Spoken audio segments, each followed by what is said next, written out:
রামচন্দ্রপুর গ্রামে মদনবাবু তার স্ত্রী মোহিনী দেবীকে নিয়ে বসবাস করত। মদনবাবু একটা ভালো বড় অফিসে কাজ করত। সেখান থেকে মদনবাবু ভালো টাকা মাইনেও পেত। মোহিনী দেবীর শাশুড়ি ও শ্বশুর কেউ ছিল না। মোহিনী দেবী গর্ভবতী ছিল, তাই সে যখন যা বলতো মদনবাবু তাই এনে দিত।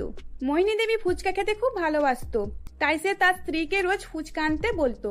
মদনবাবুও তাকে রোজ ফুচকা এনে দিত। কিছুদিন এইভাবেই চলতে থাকে। এমনই একদিন মদনবাবু তার স্ত্রীর জন্য ফুচকা আনতে ভুলে যায়। কি গো, আজ তোমার হাতে ফুচকা দেখতে পাচ্ছি না। তুমি আজকে ফুচকা আনোনি কেন আমার জন্য? তুমি তো জানো আমি রোজ ফুচকা খাই। আরে বাবা, আজ আমার মনে নেই ফুচকা কেনার কথা। আমি তো তোমাকে রোজই ফুচকা এনে দিই। তুমি এত ফুচকা খেও না, শরীরের ক্ষতি করবে। আর দেখবে আমাদের বাচ্চাগুলো ফুচকা লাভার হয়ে যাবে। থাক, তোমাকে আর কিছু বলতে হবে না। তারপর মোহিনী দেবী মন খারাপ করে সেখান থেকে চলে যায়। কিছুদিন কেটে যায়। তারপর একদিন মোহিনী দেবীর পেটে যন্ত্রণা শুরু হয়। মদনবাবু কিছুদিনের জন্য অফিস থেকে ছুটি নেয়, কারণ তার স্ত্রীকে দেখার মতো কেউই ছিল না, তাই সে সেদিন বাড়িতেই ছিল। মোহিনী দেবীর পেটে যন্ত্রণা শুরু হতে মদনবাবু তাকে হসপিটালে ভর্তি করে। কিছুক্ষণ পরে ডাক্তার এসে বলে, আপনার 2 যমজ কন্যা সন্তান হয়েছে, কিন্তু এখন দেখতে পাবেন না। কিছুক্ষণ পরে বেডে দেওয়া হবে, তখন দেখতে পাবেন। এইভাবে ডাক্তার সেখান থেকে চলে যায়। মদনবাবু এটা শুনে খুব খুশি হয়। কিছুক্ষণ পর যখন মোহিনী দেবীকে বেডে দেয়, তারপর মদনবাবু তার সাথে দেখা করতে যায়। তার কিছুদিন পর মোহিনী দেবীর ছুটি হয়ে যায়। তারা দুইজন মিলে ঠিক করে তাদের 2 যমজ মেয়ের নাম। একজনের নাম লিলি আর একজনের নাম মিলি।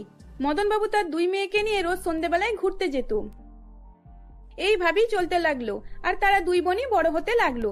মদনবাবু তাদের 2 মেয়েকে স্কুলে ভর্তি করে দেয়। তাদের 2 বোনকেই মোহিনী দেবী স্কুলে যাবার সময় কিছু পয়সা দিত। আর তারা মোহিনী দেবীর মতন হয়েছিল ফুচকা লাভার। তারা রোজ স্কুলে এসে ফুচকা খেত, আবার বাড়ি ফিরে সন্ধ্যার সময় তার বাবার সাথে ঘুরতে বার হতো। এমনই একদিন মদনবাবু লিলি ও মিলিকে নিয়ে ঘুরতে বার হয়। কিরে, তোরা কি খাবি বল? বাবা, তুমি তো জানো আমরা রোজ ফুচকা খাই, আর আজকেও আমরা ফুচকা খাবো।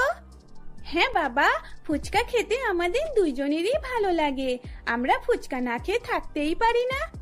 তোরা তো দেখছি তোর মায়ের মতোই হয়েছিস। তোর মাও তোদের মতো ফুচকা খেতে ভালোবাসে। তাহলে আজ আমরা ফুচকা খেয়ে যাব, আর বাড়িতে যাবার সময় মায়ের জন্য ফুচকা নিয়ে যাব। এই বলে তারা ফুচকাওয়ালার কাছে গিয়ে 2 বোনেরই ফুচকা খায়। বাড়ি ফেরার সময় মায়ের জন্য ফুচকা কিনে নিয়ে যায়। বাড়ি ফিরে তারা সবাই মিলে একসাথে ফুচকা খায়। এইভাবেই কয়েক বছর কেটে যায়। তারপর লিলি ও মিলি এখন ক্লাস 12-এ পড়ে। তখন তারা স্কুলে ক্লাস না করে ফুচকা খেতে বেরিয়ে পড়তো। এই রকম ভাবে তারা দিনের পর দিন ফুচকা খেতে যেত। তারপর এমনই ভাবে কিছুদিন কেটে যায়। মোহিনী দেবীর এক প্রতিবেশীর মেয়ের বিয়ে ছিল। সেখানে মোহিনী দেবীর পুরো পরিবারই নিমন্ত্রণ ছিল। সেখানে তারা সবাই মিলে যায়। সেখানে গিয়ে লিলি আর মিলি দেখে ফুচকা স্টলও রয়েছে। তারা 2 বোনই আর কোনো দিকে না দেখে সোজা ফুচকা স্টলের সামনে চলে যায় ফুচকা খাবার জন্য। তারা 2 বোনই অনেকক্ষণ ধরে ফুচকা খায়। তারপর তারা 2 বোনই সব ফুচকা খেয়ে নেয়। তখন সেখানকার লোক তাদের দিকে তাকিয়ে থাকে। তোদের জন্য সবাই আমাদের খারাপ বলছে। অত বড় হয়ে গেছিস, তাও তোদের বুদ্ধি হলো না। চল বাড়ি চল এবার। তারপর তারা সবাই মিলে বাড়ি ফিরে আসে। হ্যাঁ, তোদের জন্য আজ আমাদের কত কথা শুনতে হলো, আর তোরা এখনো হাসছিস।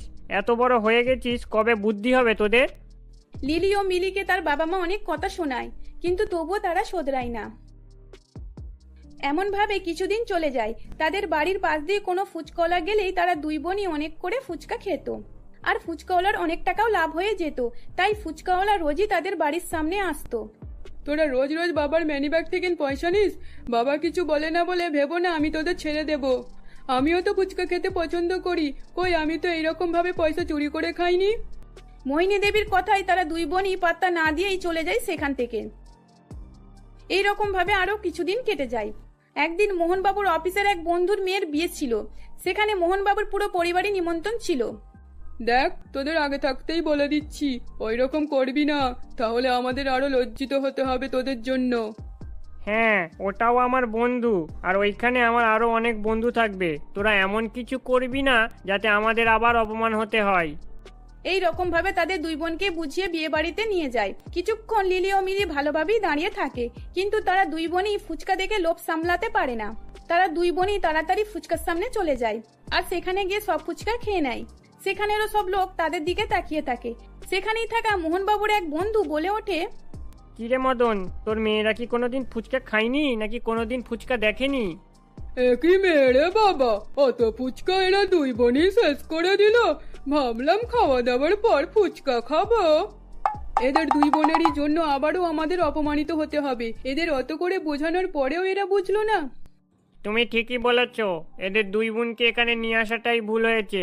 এখনো এদের দুই বোনের জন্য আমাদের আরো কত কথা শুনতে হবে। তারা তাড়াতাড়ি করে সেখান থেকে মোহনবাবু তার স্ত্রী ও দুই মেয়েকে নিয়ে বাড়ি চলে আসে। তারপর তাদের দুই বোনকে তার বাবা মা অনেক কথা শোনায়। তারপর মোহিনী দেবী কাঁদতে থাকে, কারণ তাদের সবাই খারাপ বলছিল তার দুই মেয়ের জন্য। তারপর লিলি ও মিলি তার মায়ের চোখে জল দেখে তাদের ভুল বুঝতে পারে। মা, আমাদের ক্ষমা করে দাও, আমরা আর এইরকম করব না। আজ আমাদের জন্য তোমাদের অনেক কথা শুনতে হলো। হ্যাঁ মা, আর আমরা ওই রকম করবো না। বাবা, তুমিও আমাদের ক্ষমা করে দাও, আমাদের ভুল হয়ে গেছে। লিলি আর মিলি তারা তাদের ভুল বুঝতে পারে আর তার মা বাবার কাছে ক্ষমা চেয়ে নেয়। তারপর তারা দুই বোনই আর অত করে ফুচকা খেত না।